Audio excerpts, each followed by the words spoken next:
Chair, and you know I've been on this committee for 16 years now, and I worked myself all the way up to this spot on the committee. Can you believe that? Thanks to each of you. One of the biggest challenges that we have is with making sure that we have the ability to move base load energy, and dispatchable energy around the country. And that we need a grid system and of course, a gas transportation system that enables us to do that and really to reach all aspects of the country, even places like New England, state of New York, and other places where we find it incredibly difficult to build transmission and gas pipelines. As we work on streamlining regulatory reform and so forth, and I know both our chairman and ranking member are hard at work on that. What are your recommendations to make sure that we have not only a gas, oil, pipe transportation system, but also a national grid that enables us to use all forms of energy as efficiently and as effectively as possible? And I'd like to hear the best ideas from each one of you. And you can't go more than 3 minutes and 42 seconds, or I'll probably get in trouble with the chair and the ranking member. And I wouldn't want to do that. Go ahead, sir. Okay, thank you, Senator. I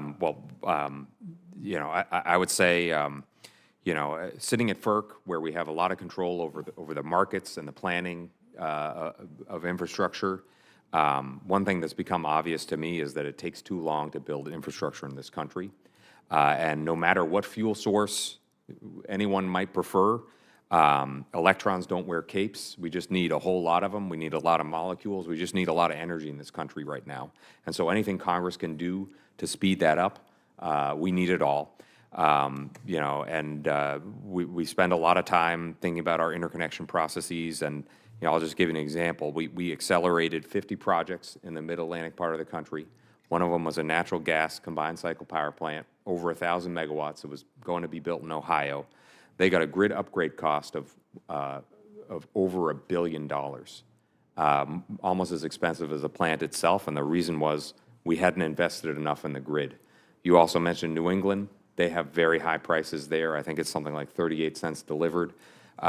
Whatever Congress can do to get energy infrastructure built more rapidly and make sure that it's not uncertain once the permit decision has been made, that all sounds directionally consistent with where. Do you think it's just more infrastructure, not somehow getting the regional operators and others to make sure that they figure out we've got to have dispatchable and quit picking, winners and losers in a way that impedes our ability to use the grid effectively?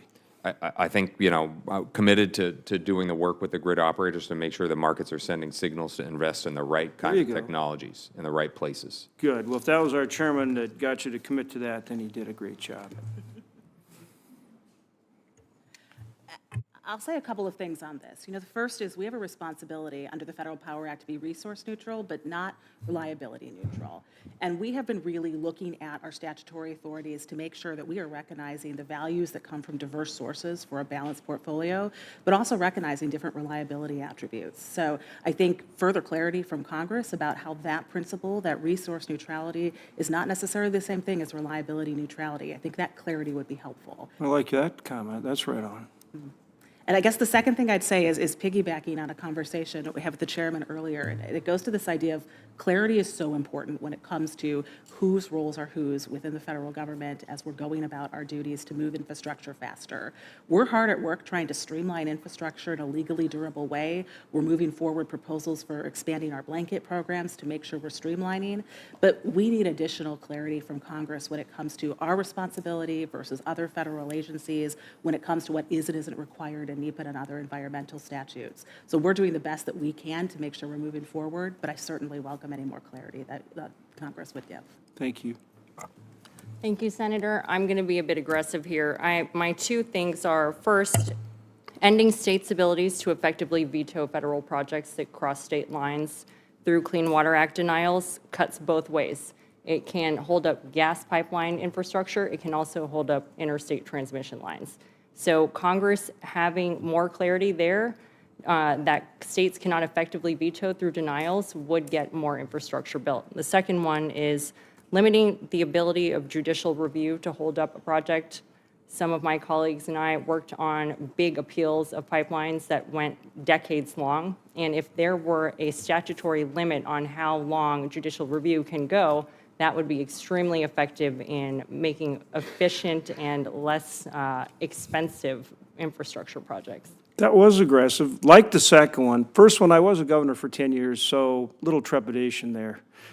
Thank you for coming to see me this week, I appreciate it, or last week, I guess. Go ahead. Thank you, Senator. I'll just throw a whole bunch of acronyms. T, DR, ATT. So I think, I concur with many of my colleagues have mentioned, I think we need a backbone transmission that's allowing the interconnection of large loads and all generation of all types. I think this is a time when prices are high. We enable more demand-side resources to participate in the markets in general. That requires states to really step up and making sure that the levers that they can pull will bring more demand-side responses to the grid. And then ATT, we had mentioned here already, the advanced transmission technology is a no-brainer. We need to use them whenever they're appropriate and economically viable, and the best solutions for all consumers should be on the table. Thank you. Senator, I'll speak really quickly. You asked for what Congress can do to help on these things. Obviously, we have our homework assignments, which keep us very busy at FERC, but Congress can also help us to act as well. And the biggest thing they can do is reduce these roadblocks and hurdles to getting things built again. So I'll run through it real quickly. Section 401 of the Clean Water Act, biggest thing we can do is clarify that the scope is limited to only the pollutants stemming from the discharge, not the activity as a whole. That's the biggest thing we can help with.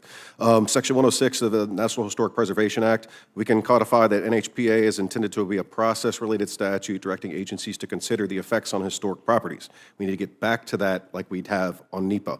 Sections 4E and 18 of the FPA. For hydro matters, we need to clarify the hydro facility should only have the answer for their direct effects on the federal reservation under 4E or fisheries under 18. And then Section 7 of the Endangered Species Act, we need to reform how critical habitat is designated. We need to incorporate Maine lobstermen's holding into the statute that clarifies the best scientific information and commercially available data and not the worst case scenario to give the benefit of the doubt to the species when issuing a biological opinion. Mr. Chairman and Ranking Member, thank you for your patience. If they were that good all day, you had a good hearing. Thank you very much. Well, I mean, Maine lobstermen made an appearance. That made it worth it in and of itself.